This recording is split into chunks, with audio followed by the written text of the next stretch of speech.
apostila na página 33.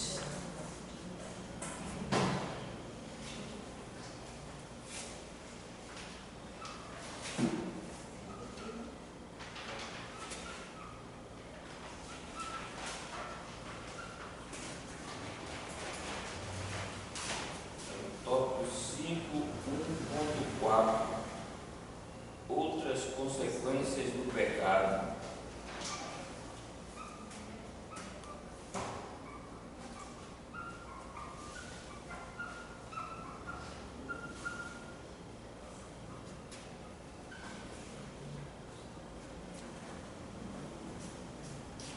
Página 33, tópico 5.4. Outras consequências do pecado. Vamos ver agora quais são as outras consequências do pecado, né? Vamos ler no livro do profeta Jeremias, capítulo 2, versículo 19. Hoje os jovens declaram que também ajudar a ler a Bíblia. Cada um separou desses tópicos. Inquieta e aflige o pecador.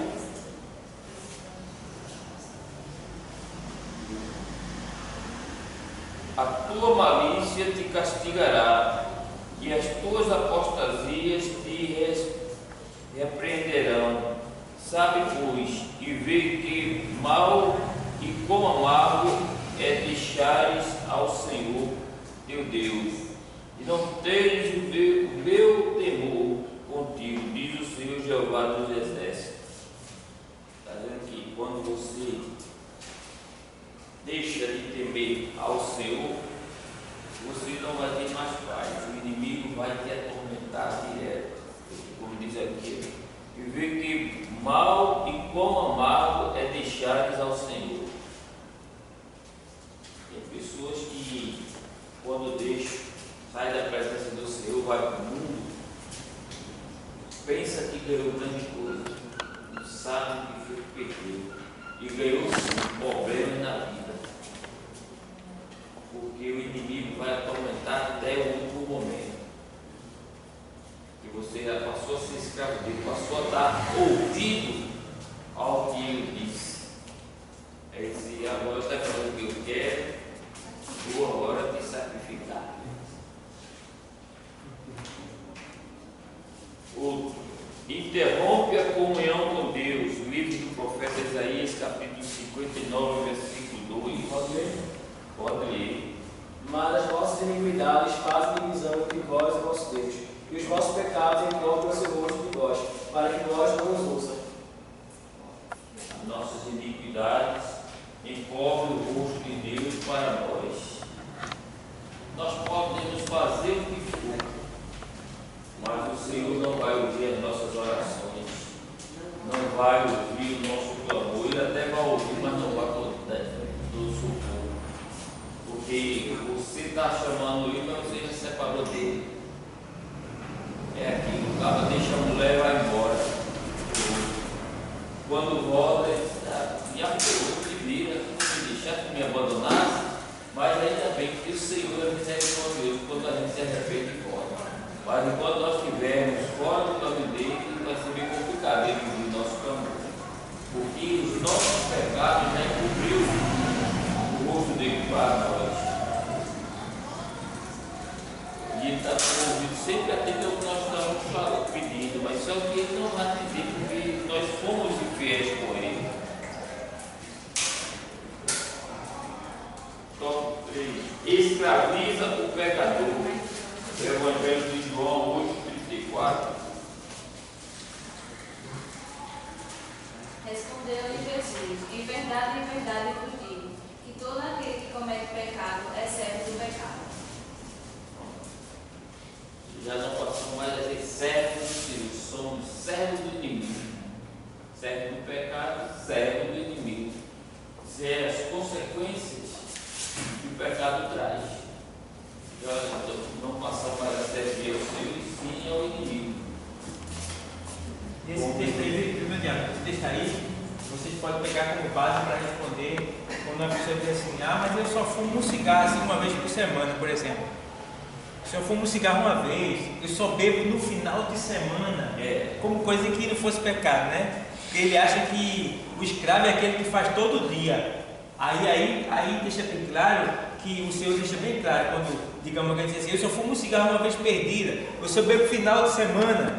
Aí isso não deixa de ser um pecado. Aí o Senhor diz, quem peca é escravo do pecado. Não importa se peca todo dia ou se peca um dia, mas o pecado é o mesmo. Então você se tornou escravo dele. Aí lá na carta, parece que é de Paulo a Timóteo, ele diz que todo aquele que se faz servo, todo aquele que se submete a algo que não consegue deixar, se faz servo daquilo, né? Se torna escravo daquilo ali. Porque o escravo, ele pode dizer assim, ele deu uma folga no pecado, mas ele sempre vai ter que ser escravo. Ele vai voltar a fazer. Conduz à morte eterna. Carta de Paulo aos Romanos, capítulo 6, versículo 23. Porque o salário do pecado é a morte, mas o dom gratuito de Deus é a vida eterna por Cristo Jesus, o nosso Senhor. O pecado é a morte, começa pela morte física, muitas vezes não é física, é espiritual. E quando vai se viciando no pecado, é morrendo espiritualmente. Quando vê, já está fora dos caminhos do Senhor. Aí vem mais as outras consequências. Produz morte prematura, é outra consequência do pecado. Primeira carta de João, capítulo 5, versículo 16. Se alguém vê o seu irmão cometer algum pecado que não traz a morte, deve orar a Deus e ele dará vida a essa pessoa. Isso no caso de pecados que não trazem a morte, mas há pecado que traz a morte, e eu não digo que vocês orem a respeito desse pecado. Pecado que não é para a morte, pecado que leva à morte. Quando Jeremias orando a Deus pelo povo, o povo estava tão comovido, tão perverso, que o Senhor disse, olha Jeremias, não ore mais não, eu não vou dar uma vida de uma oração mais não. O povo já está perdendo a minha narina. Porque geralmente a pessoa, quando sai do Evangelho, principalmente quando tem cargos de liderança e abandona, o inimigo escraviza de uma maneira tal que é terrível. Quando você, dentro do Evangelho, dentro da igreja, você exerce uma função com excelência, se você deixar, pode ficar certo. Você vai ser um dos piores escravos do inimigo. Porque ele vai fazer essa cena. Do jeito que você tirou muitos da presença dele com a sua ação dentro da igreja, aí ele vai te cobrar.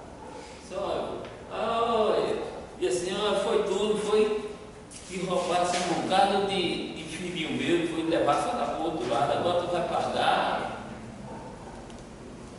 Olha, está vendo? Tu caiu, foi levar tanto do meu, foi agora tu voltar, foi agora sou eu que vou te humilhar. Agora eu que vou fazer essa cena na tua vida. Desce um uniforme grande aqui no meu reinado. Pode olhar direitinho as pessoas que eram excelência dentro da obra. Quando sai da igreja, o inimigo atormenta de uma maneira feroz e faz que é para escandalizar a igreja. Disse, irmão, aquele irmão que era o santarrão da igreja, passava aqui todo dia, como está? O inimigo que está fazendo? E o inimigo trabalha ferozmente na vida da pessoa. Aí é um pecado que vai levar para a morte. E às vezes a pessoa não vai ter nem força mais para orar. E a gente vai orar e vai dizer, não ore mais não, que por isso tem gente mais não. Mas eles aí não estão ouvindo a oração da igreja. Apocalipse 22:15, exclui o homem do céu. Ficarão de fora os cães e os feiticeiros, e os que se prostituem, e os homicidas e os idólatras, e qualquer que ama e comete a mentira. Não pode pregar isso em praça pública, não pode falar isso em praça pública não. Né? Está proibido. Esse texto aí. Você prega isso para essa pública ou você sai do processo, você não já sai preso. Tem muito cuidado. Hoje em dia o cristão, ele tem que saber as palavras que vai falar em determinado lugar, principalmente em lugares abertos. Sabedoria para falar. Porque nós podemos ser escorraçados, mas não podemos falar nada. A gente prega ali no mercado. Eu não posso falar em cachaça, cerveja, bebida. Porque eu estou de frente de um bar dentro de uma instituição. Né? Ainda que seja pública, mas é uma instituição que é, de certa forma, um público privado, porque cada um ali tem seu comércio, né? Então eu não posso falar cerveja, cachaça, bebidas, não. Eu posso falar vícios, né? Entorpecentes, eu posso falar alguma coisa de fulano. Não cerveja, pitu, cachaça, não posso falar. Não. Você tem que ter essa sabedoria. Porque o inimigo ele está cheio de poderes. O homem tem muito poder a essas pessoas, por isso nós temos que medir palavra. Tem uma irmã lá na Sé, ela foi lá para Quimidos, comprou algumas coisas para fazer uma festinha. E tinha lá um enfeitozinho do casal homossexual. Ela nem falou alto, ela falou simplesmente para mim, pai, que coisa feia, que coisa ridícula. Ela só foi tapar nas costas. Preste atenção no que a senhora está dizendo. E aí? Só comentou com a filha. Só que ouviram, né? E aí? O filho disse ao menino. Ele disse, olha, se fulano assim for ministro da educação, não vai haver mais banheiros, nem masculino nem feminino, vai ser um só. É isso que ele é, viu? Você votou no ator sem saber da lei do ator. Você diz que sua filha se tornar uma homossexual, você abraça sim. E se ela não for homossexual, entrar no banheiro, entrar um homem e dois dentro? E aí? Eu vou na escola tomar providência, sim, tu sai do processo. E tu está infringindo a lei que inventaram. Quer dizer, podem dizer tudo dos crentes, mas o crente tem que aceitar nada. Como a palavra diz que nós somos ovelhas levadas ao matador e luto.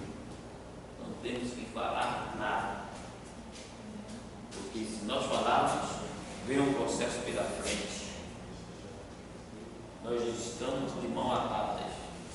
A única coisa que nós podemos fazer é só orar. Somente. É só joelho. Por isso que agora, em dezembro, lá na Serra, vai começar a ter vigília. Voltar a ter vigília. Porque a igreja hoje precisa mais orar.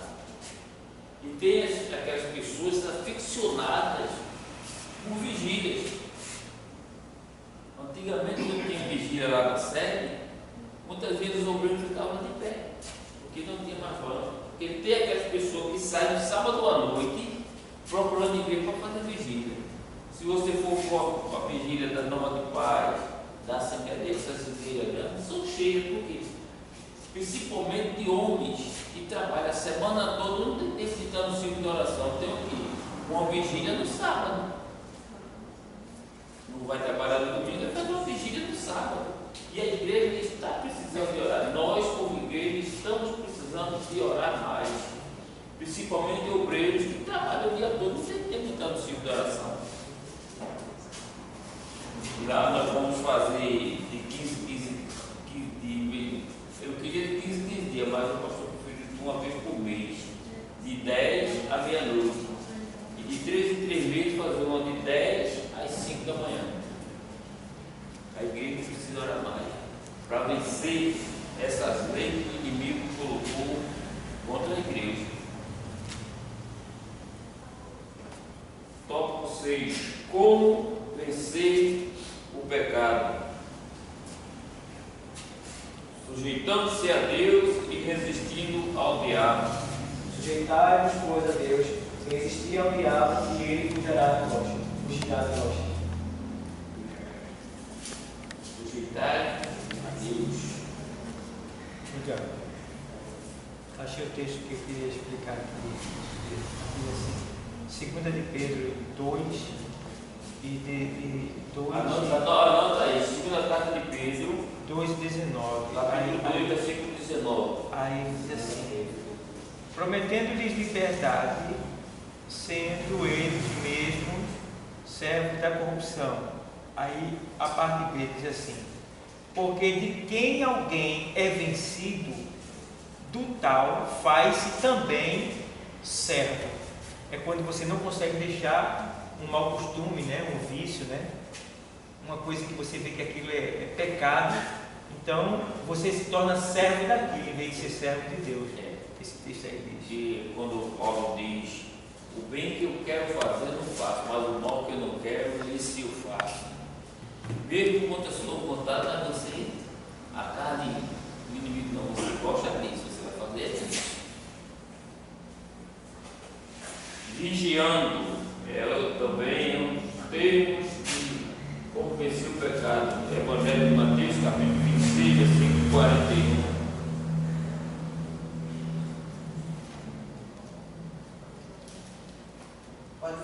Pode ler. Vigiem e orem para que não sejam tentados. É fácil querer resistir à tentação. O difícil mesmo é conseguir. Conseguiu o quê? Conseguir. É fácil vencer, é difícil é conseguir. Sim. Essa é a linguagem de hoje, né? Essa Bíblia é a linguagem de hoje. Ele diz que é fácil vencer o quê? Vigiar e orar para que não entrei em tentação. Na verdade, o espírito está pronto, mas a carne é fraca. Na tua vez. Vigiem e orem para que não sejam tentados. É fácil querer resistir à tentação. O difícil mesmo é conseguir. É fácil querer resistir à tentação. É fácil querer resistir. Ah, eu vou vencer, eu vou resistir, eu vou conseguir. Agora, o difícil é você conseguir. Que quer dizer aí que você não deve tentar a tentação, ou seja, entrar na tentação, achar que você é forte. Não. Tem que correr. Orando a Deus. Mateus 6, capítulo 6, versículo 12 e 13. Perdoa-nos as nossas dívidas, assim como nós perdoamos aos nossos devedores. E não nos induzas à tentação, mas livra-nos do mal. Porque teu é o reino, e o poder, e a glória para sempre. Amém. Primeira carta de Paulo aos Tessalonicenses, capítulo 5, versículo 17. Orai sem cessar. Essa expressão do 9:12 aí, 6:12, né? 6:12. Que ele diz assim: não nos induza à tentação. Dá a impressão que é Deus que nos induz à tentação. Não é Deus. Para a gente não entender dessa maneira a tradução, certo? Aí a expressão certa aí é assim: Deus, não deixe que eu vá para a tentação. Entendeu? A tradução desse texto no original é isso aí: Deus, não deixe que eu vá, que é aquilo que eu falei há pouco tempo sobre o que ele leu. Não deixe que eu vá para a tentação, porque muitas vezes a gente é ousado e termina indo para aquilo que a gente sabe que não vai vencer, né? Sim. Eu já ouvi pregação dizendo que Deus coloca uma tentação para você resistir. Não, Deus, lá em Tiago, diz assim: Deus não pode ser tentado e a ninguém tenta. Tiago 1 e 9 e 12, por ali você vai ver isso aí, certo? Deus não coloca tentação. Porque a pessoa pega um texto isolado e quer fazer uma pregação, mas se nós formos olhar, quem foi que tentou Jesus? Foi Deus que tentou Jesus? Não, foi o diabo que tentou Jesus. Então, ele é que vai botar a tentação na nossa vida. Se alguém usava como argumento, o Espírito Santo levou Jesus para ser tentado, mas foi Jesus, porque ele precisava ser tentado em tudo, como diz o texto. Em tudo ele foi tentado, mas sem pecado. Então o Espírito levou, depois de encher, e levou para que ele sofresse as nossas tentações. Ali tem uma exclusividade, certo? o Espírito jamais vai levar ele e você para ser tentado. Pelo contrário, ele vai estar conosco nas horas da tentação. É porque se nós formos olhar no contexto, foi 40 dias e 40 noites que Jesus passou para poder encarar essa tentação. A igreja não quer passar uma hora, não quer passar uma hora de joelho, quer encarar a tentação, dizer que vai vencer. Jesus passou 40 dias e 40 noites de jejum e orando. Aí você convoca uma consagração, não vem ninguém nem orar nem se jejuar. Aí, e como é que fica para encarar a tentação? Tem que ter o joelho dobrado. Que Jesus, ele como Senhor Santo, ele foi buscar reforço do céu para encarar. Que ele, pela sua soberania dele, ele poderia, não, eu sou Jesus, eu vou vencer. Não, mas ele foi ao altar, subiu no monte e foi orar, foi jejuar. É por isso que quem sai na campanha tem que estar sempre em comunhão com o Senhor, orando e jejuando, porque está entrando no terreno do inimigo. E não é de todo jeito que entra, porque muitos ficam envergonhados, porque não está com a vida correta que o Senhor quer. E você tem que se ligar numa coisa, que mesmo sendo cristão, vai vir a vontade em você de pecar. Vai vir vontade mesmo, você vai sentir vontade de pecar. Quem sabe cometer o mesmo tipo de pecado que você cometia antes de se converter. Isso vai vir em você, tá? Porque é a necessidade da carne, ela gosta, ela precisa de pecar. A carne, ela precisa de pecar. Esse é o alimento da carne, é o quê? O pecado.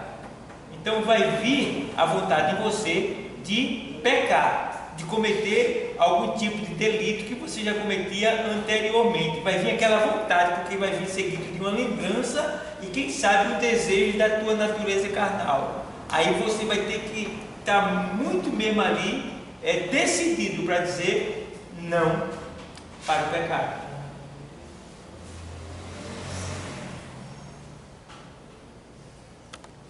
Outra forma de vencer o pecado, lendo e guardando a palavra de Deus. Salmo 119, verso 11. A tua palavra tenho eu escondida no meu coração, para eu não pecar contra ti.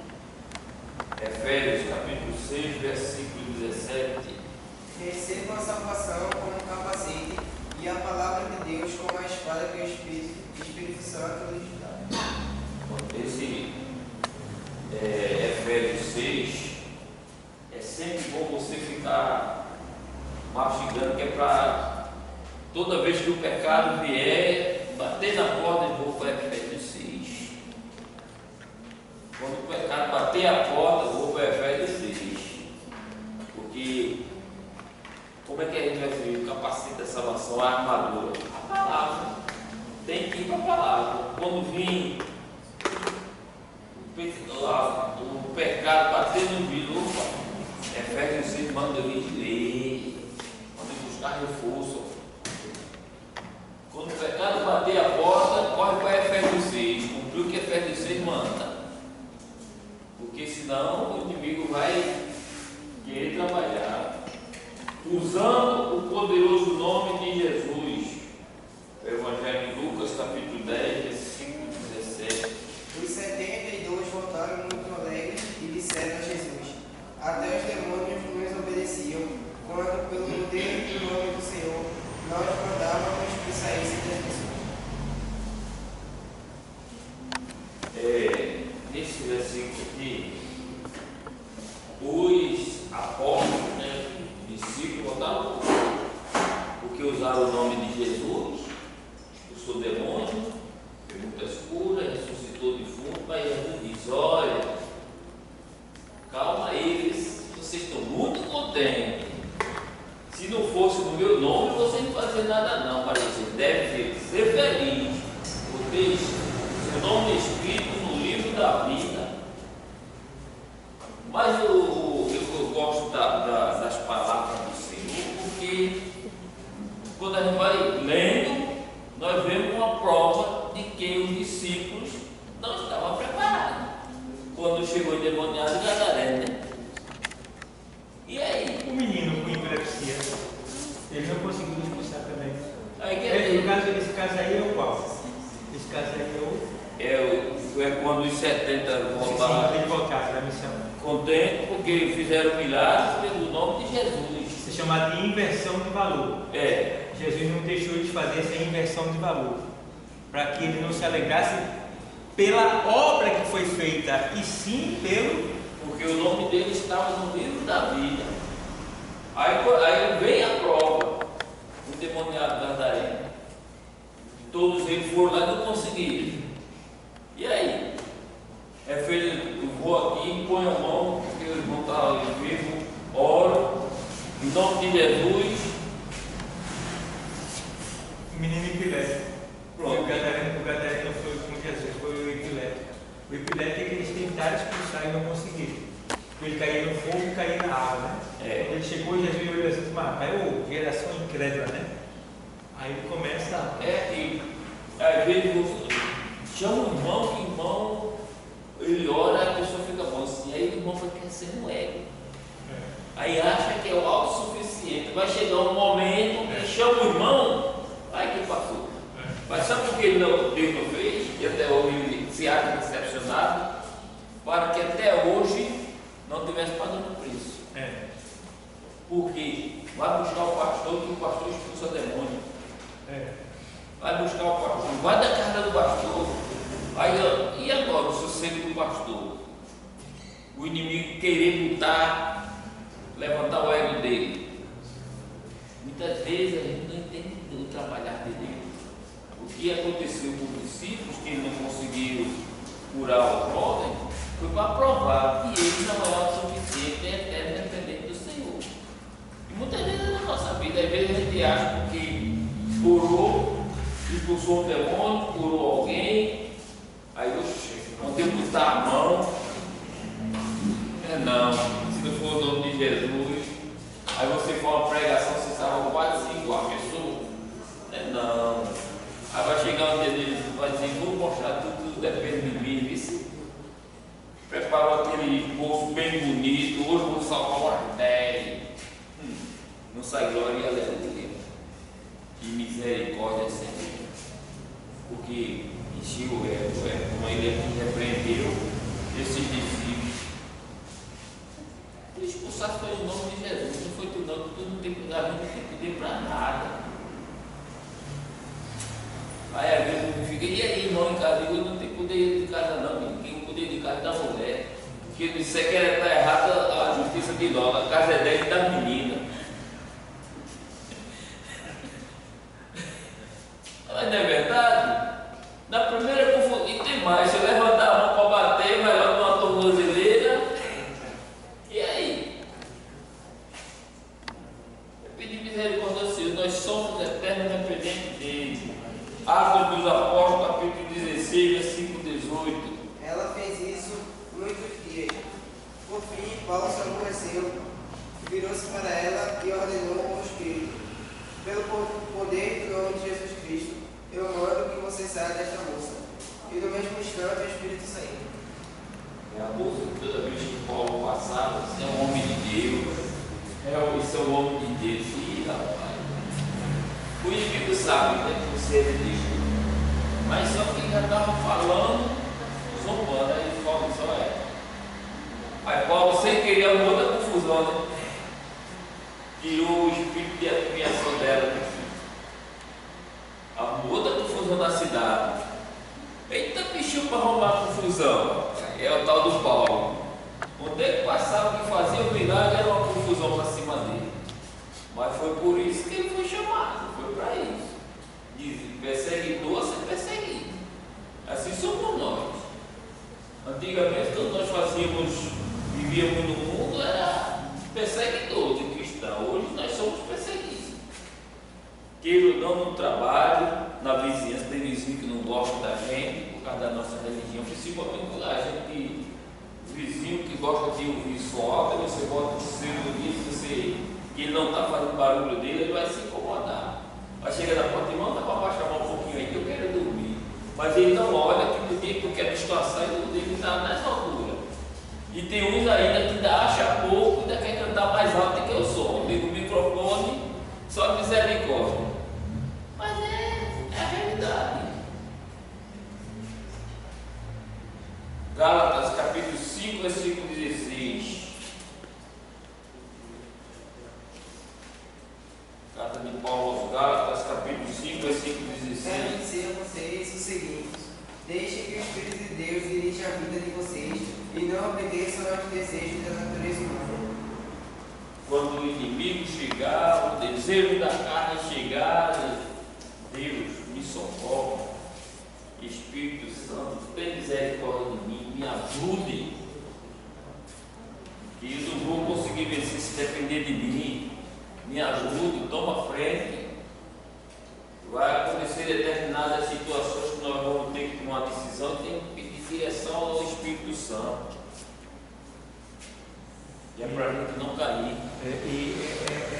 Essas linhas que estão sendo lidas na sequência está dizendo para que nós tenhamos cuidado com a autoexaltação. Entendeu? Eu faço, né? Eu sou, não, eu fiz.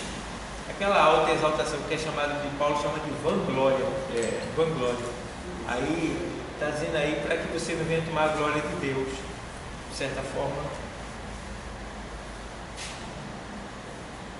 Nós devemos também usar as armas espirituais. Efésios 6, do 13 ao 18. Portanto, tomai toda a armadura de Deus, para que possais resistir no dia mau, e havendo feito tudo, ficar firme.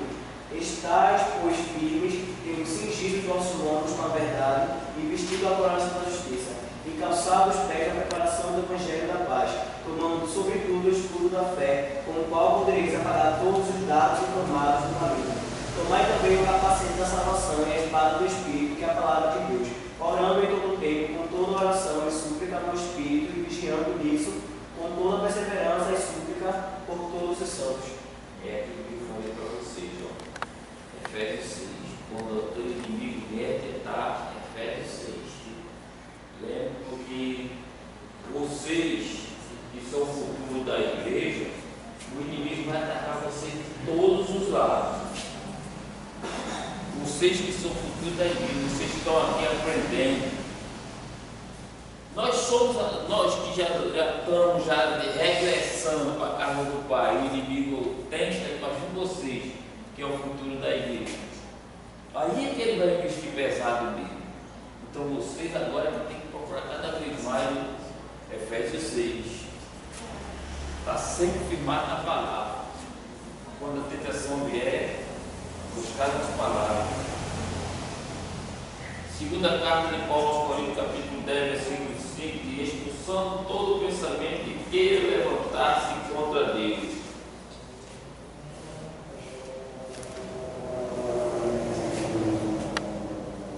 E também todo orgulho humano que não deixa que as pessoas conheçam a Deus. Dominamos todo o pensamento humano e fazemos com que ele obedeça a Cristo. No momento na vida do crente, porque ele louva bonito, prega bonita, e eu sou melhor do que aquela irmã fraquinha, mas eu sei louvar melhor do que ela. Tu está louvando bonito para ti, a irmãzinha está louvando fraquinho, com a voz rouca, cansada, e Deus está recebendo, porque está louvando com humildade. Existem esses problemas dentro da igreja hoje, que tem pessoas que se acham autossuficientes. É querer humilhar o menor da casa. Aí quando a gente vai para os contextos bíblicos dos heróis da Bíblia, a maioria foram menores, os esquecidos da casa. Quando a gente vê logo só, se lembra só de Davi, né? Mas se a gente for olhar aqueles ao qual Deus exaltou, eram os menores da casa, não eram os que estavam na linha de frente. E geralmente os que estavam mais na linha de frente da sucessão dos reis, botaram os pés pelas mãos. Por quê? já encontrou o prato feito. O filho de Salomão tinha tudo para ter um bom reinado. E aí? Porque encontrou tudo bonitinho, aí não estava ali. Mas aqueles que vieram lá de baixo, pagando o processo, Deus exaltou. Porque passou pelo processo, Deus tratou, Deus disse: tu vai ser humilhado, mas não vou te exaltar. Porque geralmente é assim, as pessoas que estão na linha de frente se acham autossuficientes, com um pensamento altivo para si, Deus abate. Mas aquele que vem lá de baixo, servindo ao Senhor com retidão, fazendo nos mínimos detalhes, mas fazendo com excelência, Deus vai exaltar. É o menor da casa que Ele quer fazer. E quando a pessoa se exalta no banquete, é sentado na primeira cadeira, vai ter o mundo é assim, vai ter um show do cantor fulano de tal. Hoje eu vou chegar cedo para sentar na primeira cadeira. Mas no banquete do Senhor não é assim, não. Senta na primeira cadeira não, que tu não é convidado de honra. Convidado de honra é o Senhor. Não senta na última, que Ele vai mandar te chamar. Não te preocupa não, Ele vai te honrar. Deixa quem quiser que passe na tua frente, vai devagarinho, fazendo a obra, devagarinho. Não precisa fazer para mostrar para o homem não. Quem vai te contemplar é Deus. Deus é que vai te exaltar. Tem muita gente porque acha que está só pregando, mas Deus também está olhando aquele que está na porta, trocando uma água, limpando um banco. Aí ele pensa que Deus está vendo. Deus está vendo sim, e vai honrar. Diz assim: minha filha, você me casa cedo, vou limpar o meu tempo com os irmãos, buscar a minha paz. Botou água da limpa, todo aquele que chegar sedento, tomar água fresquinha. Ele está vendo tudo.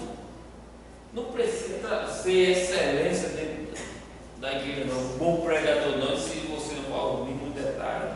Ele olha as pequenas coisas também. E é nas pequenas coisas que Ele vai exaltar. Tem pessoas que acham, porque eu sou presbítero, sim. E como é que está tratando os teus liderados? Está tratando os menorzinhos por igual ou só aqueles mais chegados? Tem isso. Não é só presbítero não, todo líder, eu falei presbítero com força de expressão, todos os líderes têm que tratar todos por igual. Porque depois vem a consequência. E aquele que ele mais exalta é quem vai humilhar ele, vai decepcionar ele. Você já decepcionou-se com o inimigo? Não, decepcionou-se com o inimigo. O inimigo decepciona ele, ele já sabe que ele é primeiro. Servindo ao Senhor com o Espírito, a alma e o corpo. Primeira carta de Paulo aos Tessalonicenses, capítulo 5, versículo 23. E o mesmo Deus de paz vos santifique em tudo, e todo o vosso espírito e alma e corpo sejam plenamente conservados e irrepreensíveis para a vida de nosso Senhor Jesus Cristo. Espírito, você está aí, espírito, hoje eu vou acordar na igreja. A alma se enche, aí Deus vai usar o teu corpo físico para ajudar na obra.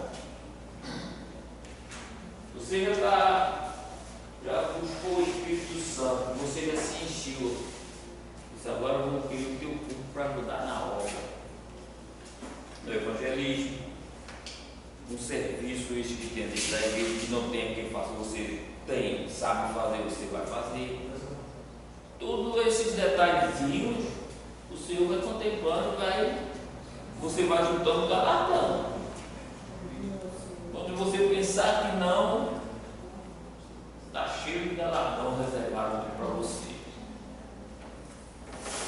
mantendo comunhão constante com a igreja. Colossenses capítulo 3, versículo 16. Que a mensagem de Cristo com toda a sua riqueza viva no coração de vocês. Ensinem e instruam uns aos outros com toda a sabedoria.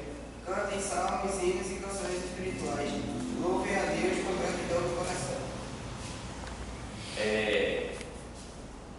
O irmão Kaique, ele tem uma excelência em determinado assunto dentro da igreja que o outro irmão não tem. E já que o outro irmão tem uma mais do que ele. Um instrui o outro. Não é porque eu sei eu vou ajudar o irmão, eu tenho que ajudar. E no dia que eu precisar, um instruir ao outro. E senhor, tu quer fazer assim, mas se tu fizer assim vai dar errado, vamos fazer assim. E o bom é ser humilde para receber a ajuda do outro. Porque tem pessoas que se acham autossuficientes, pensam que sabem de tudo. Mas a parada de ensinar um ao outro, instruir um ao outro. Porque a gente nunca sabe de nada. Você está pensando que o pastor também não está aprendendo aqui na sala de aula, não? É que cada um tem uma experiência de vida a qual ele não passou. Nós aprendemos também. E no tempo que nós éramos jovens, não é o tempo da juventude de hoje. Então nós temos que aprender algo também. Você vê que até a linguagem das nossas Bíblias é diferente da deles. Então a gente aprende também que o português ficou muito dinâmico. Nós lemos a Bíblia na linguagem mais rústica. E depois dessa reforma do português, o jovem que está dominando, tem palavras que para nós eram desconhecidas. Quer dizer, vamos nos instruir aí. Nós temos que ter, por isso que nós temos que ter a Bíblia da linguagem de hoje. É para nós aprimorarmos determinadas palavras. Porque senão o jovem vai dizer a palavra, e aí, como é que eu vou explicar, né, pastor? Chega com uma palavra nova, rapaz, na minha Bíblia não tem. Vou buscar, vou o pai do Google, que é o dicionário. Vou o Aurélio.